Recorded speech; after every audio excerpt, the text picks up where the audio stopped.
Good morning, you guys. All right, we're going to start on Duke Chapter 2. If you haven't, if you can't remember, Duke, it's a Beehive nominee by Kirby Larson. We'll be reading it while we're taking our dismissal. All right, Chapter Two's name is No Duke, January 3rd, 1944. Duke began to whine the minute Hobie bent down to tie his PF flyers. I wish you could come too. Hobie scratched behind Duke's ears.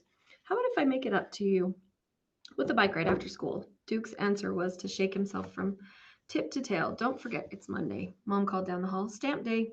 Hobie reached for his piggy bank and jiggled out a dime to buy another stamp. So far, he'd passed $9.40 worth of them in his victory book. Every week, Mrs. Thornton told the class how proud she was of the way they were buying stamps in honor of their country. But Hobie wasn't buying them for his country, he was buying them for his dad and everything he was doing. Thinking about that made Hobie shake out a second dime to take to school that day. Duke followed Hobie to the front door, looking as innocent as a baby lamb, but Hobie was wise to his tricks. The minute Hobie opened the front door, Duke would try to squeeze through. Hobie held up his palm, signaling for Duke to sit. Stay, he added. Duke sat, he stayed, he whined. I don't see why Duke can't come with us. June buttoned up her coat. He minds better than any of the boys in my class. Smells better, too. June, Margaret, Mom scolded. Ladies, do not say such things. It's true, June swung her book bag. Hobie tucked his books under his arm. Bye, Mom. Even before the door closed behind him, Hobie heard Duke's nails scrabbling against the linoleum. A second later, Duke's black nose was pressed against the front room window, right next to the Blue Star service hanging there for Dad. Be good, Hobie called to him. I'll be home soon. Miriam thinks Duke is smarter than Lassie, June said.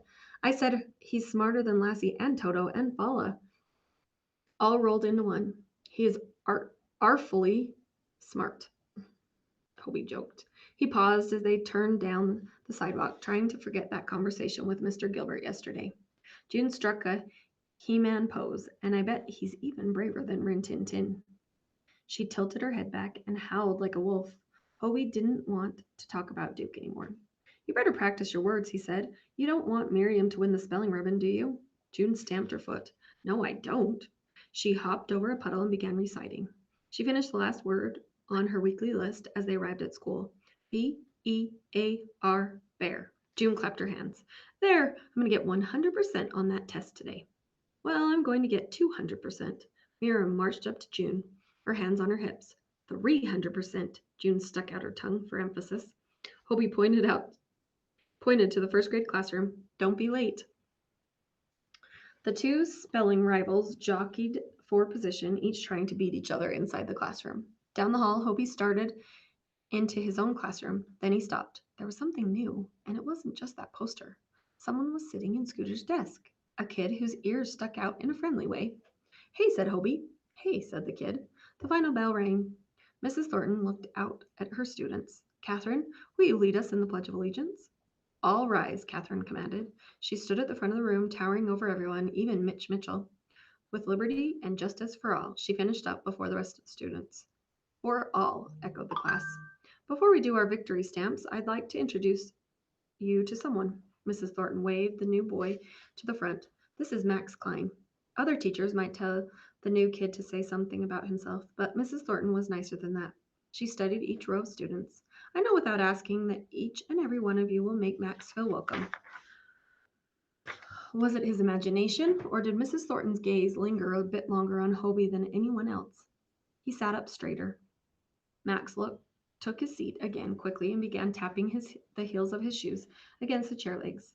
With shoes being rationed along with so many other things, most everyone was crunched into sneakers or Oxfords at least one size too small.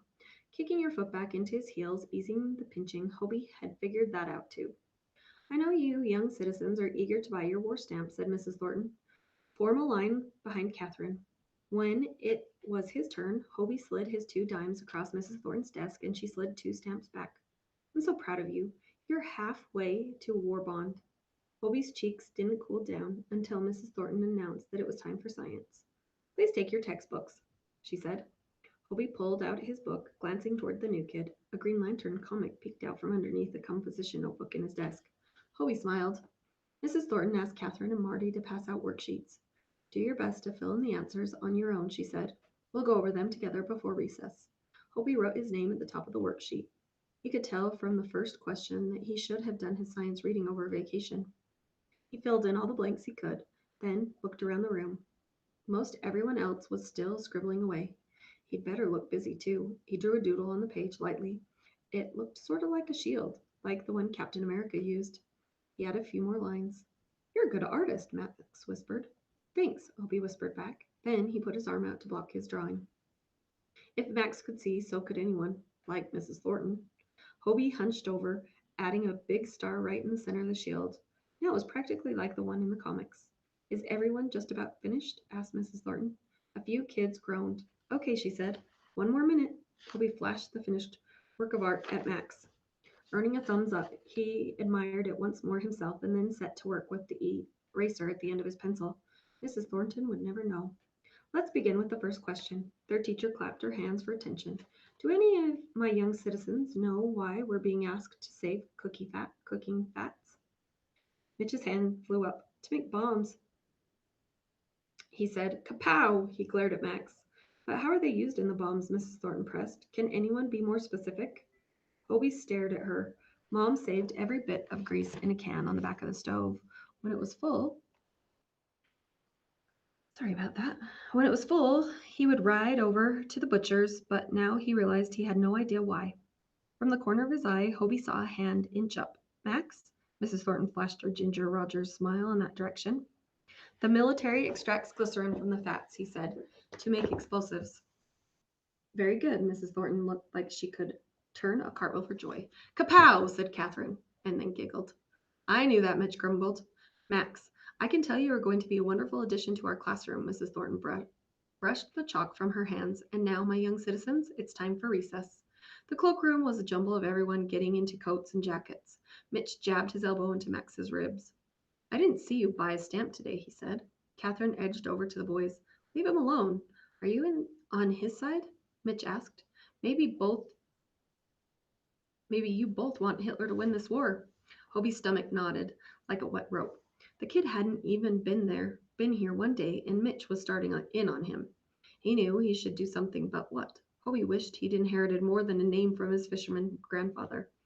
Along with their tobacco juice, the old guys down at the docks spat out stories after story of Hobart Hansen and his bravery. Grandfather Hansen hadn't been afraid of anything, not hard, slippery work on his purse, or the dark and icy sea, or the storms that chewed up boats steered by lesser captains. But then Grandfather had never met Mitch Mitchell. "I'm an American," Max said, his voice catching just for a second. Mitch scoffed. "With a name like Klein?" Catherine grabbed a ball from the bin. "Come on, Max, play wall ball with me and Hobie." She tapped Hobie on the arm, as if to say they were a team. Was Catherine crazy, going against Mitch like this? Well, she could get away with it. She was a girl. I was thinking of going to the library," Hobie started. What? Mitch flapped his arms at Hobie, then turned to Max. He saluted before running outside. Max blinked behind his glasses. "You don't have to be nice to me," he said to Catherine. "Nice?" asked Catherine. "I'm not being nice."